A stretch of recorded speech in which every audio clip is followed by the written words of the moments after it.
So dear friends, আজি 19 ফেব্ৰুৱাৰী 2026 আৰু আজি DEEৰ ফালৰ পৰা বহুদিনৰ পিছত এখন নটিফিকেশ্যন দিয়া হৈছে আৰু নটিফিকেশ্যনটো আচলতে দিয়া হৈছে প্ৰভিজনাল মেৰিট লিষ্টৰ ওপৰত।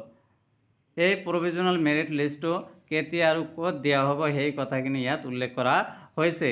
সো ইয়াত আপোনালোকে পইণ্ট নম্বৰ 1ত দেখিছে the provisional merit list of candidates for the post of teachers of lower primary and upper primary schools against advertisement যিটো দিয়া হৈছিল 4500 LPUP পোষ্টৰ এডভাৰটাইজমেণ্ট সেইটো দিয়া হৈছিল 8/1/2025 under the directorate of preliminary education Assam will be published in the official website of DEE Assam, that is dea.assam.gov in 1/19/2026 অৰ্থাৎ আজিয়েই প্ৰভিজনাল merit list publish কৰা হ'ব DEEৰ ফালৰ পৰা আৰু অফিচিয়েল ৱেবছাইটত সেইটো আপলোড কৰা হ'ব আৰু ইয়াত কোনবোৰ কথাৰ ওপৰত গুৰুত্ব দিয়া হ'ব সেই কথাখিনি ইয়াত কিন্তু DEEৰ ফালৰ পৰা উল্লেখ কৰা হৈছে।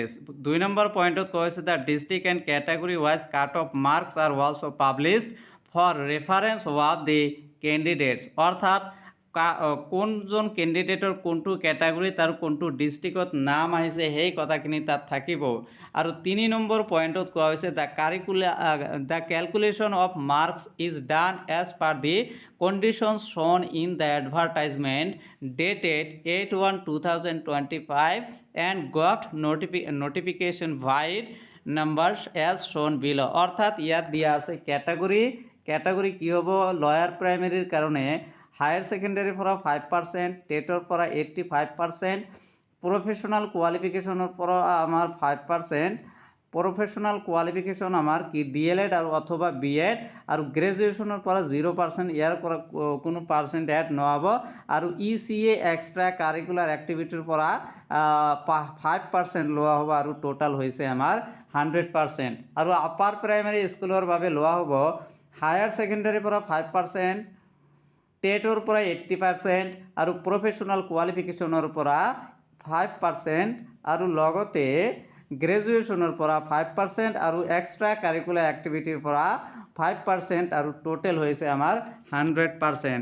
তাৰপিছত পইণ্ট নম্বৰ 4ত কোৱা হৈছে the provisional merit list is prepared on the basis on the credentials submitted during the online application and details submitted at the time of physical document verification অৰ্থাৎ যিবিলাক ডকুমেণ্ট দি আমি ডিটেইলছ দি আমি কামবিলাক online আৰু physical document verification কৰিছোঁ সেই তাৰেই ওপৰত ভিত্তি কৰিয়েই মেৰিট লিষ্টটো পাব্লিছ কৰা হ'ব।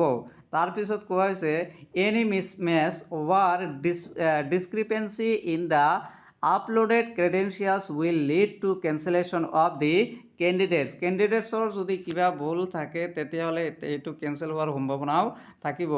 Next 6 number point any claim for appointment to the post of teachers on the basis of mere appearance of name in the provisional list will not be এণ্টাৰটেইনড।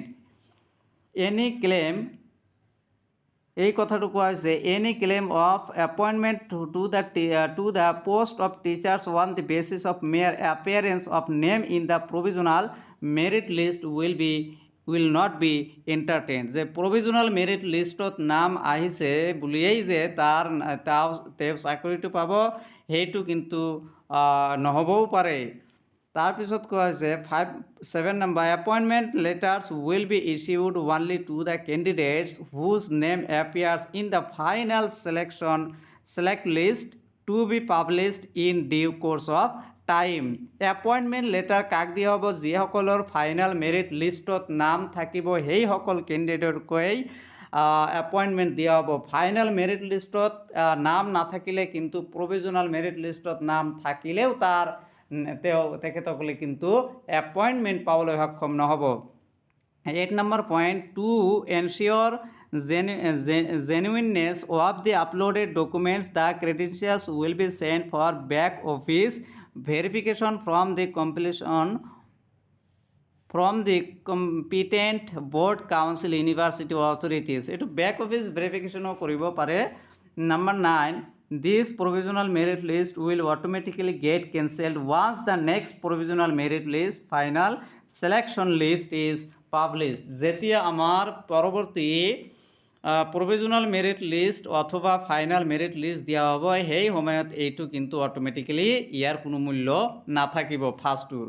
তাৰপিছত 10 নম্বৰ পইণ্টত কোৱা হৈছে those candidates marked and kept withheld and after verifying the cut-off marks for any grievances can attend for further clarification on the date, time and venue mentioned below against the districts.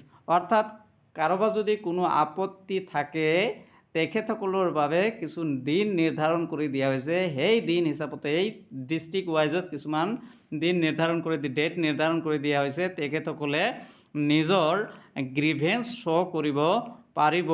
The candidates marked and kept withheld and after verifying the cut-off marks for any grievances can attend the further clarification on the date, time and venue mentioned below against the districts. অর্থাৎ আমার 2026 হ'ব Barpeta district, Darrang district, Hojai district, Kamrup district, Kamrup metro', Morigaon district, Nagaon district, Nalbari district and Sonitpur district, এইকেইটা ডিষ্ট্ৰিক্টৰ বাবে 20 তাৰিখে grievance লোৱা হ'ব। আৰু 21 তাৰিখে বিশ্বনাথ, বঙাইগাঁও, চৰাইদেউ, ধেমাজি, গোৱালপাৰা, গোলাঘাট, যোৰহাট, লখিমপুৰ, শিৱসাগৰ। আৰু 22 তাৰিখে কাছাৰ, ধুবুৰী, ডিব্ৰুগড়, হাইলাকান্দি, মাজুলী, সাউথ চালমাৰা, শ্ৰীভূমি এণ্ড তিনিচুকীয়া।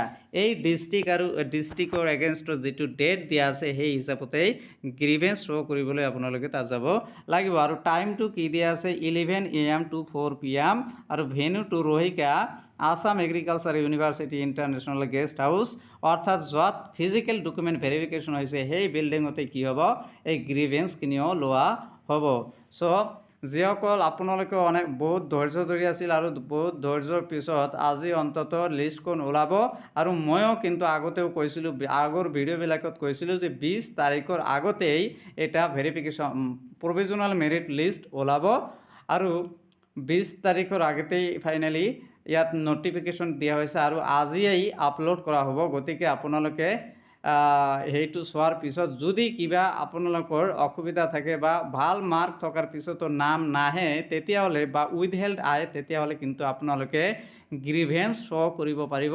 সেইটো আপোনালোকে কৰিব লাগিব যদি তেনেকুৱা খেলিমেলি আপোনালোকৰ চকুত ধৰা পৰে।